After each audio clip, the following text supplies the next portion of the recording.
Une société par action américaine peut faire un choix et être imposée en vertu du sous-chapitre S de la loi de l'impôt américaine et serait donc traitée comme étant une S Corporation.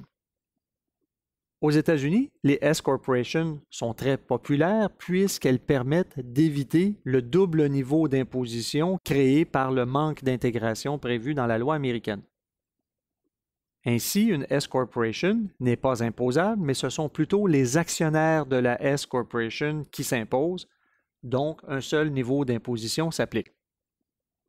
Par contre, afin de faire le choix d'être une S Corporation, 4 conditions doivent être respectées. La première, la S Corporation doit avoir 100 actionnaires ou moins. Deuxième condition, seuls des individus peuvent être actionnaires d'une S Corporation ou une autre S Corporation peut être actionnaire d'une deuxième S Corporation. Troisième condition, une S Corporation doit avoir une seule catégorie d'actions. Et finalement, la quatrième condition, souvent la plus embêtante, seuls des résidents des États-Unis peuvent être actionnaires d'une S Corporation.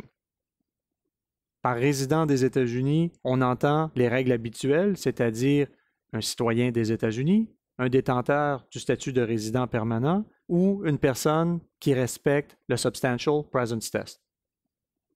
À cet effet, nous vous invitons à consulter les règles contenues dans le cours sur les règles de résidence fiscale américaine.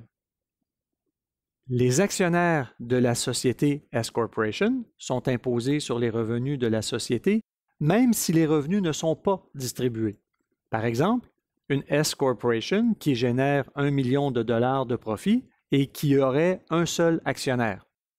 L'actionnaire devra s'imposer sur ce million de dollars de profit, même si la S Corporation ne distribue pas ce million de profit à l'actionnaire. Les revenus et dépenses sont déterminés au niveau de la société.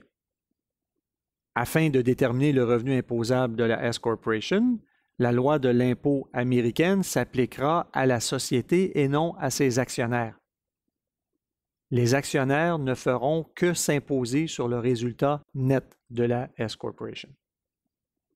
Encore une fois, un actionnaire d'une S Corporation sera visé par les règles de droits successoraux américains parce qu'il s'agit d'une société américaine.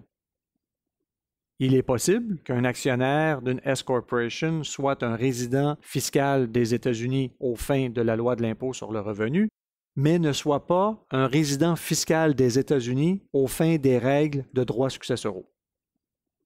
La S Corporation doit produire une déclaration d'impôt sur le revenu fédéral sur une base annuelle à l'aide du formulaire 1120S. Et la société remet à ses actionnaires un feuillet K1 qui indique aux actionnaires leur quote-part des profits et pertes de la S Corporation.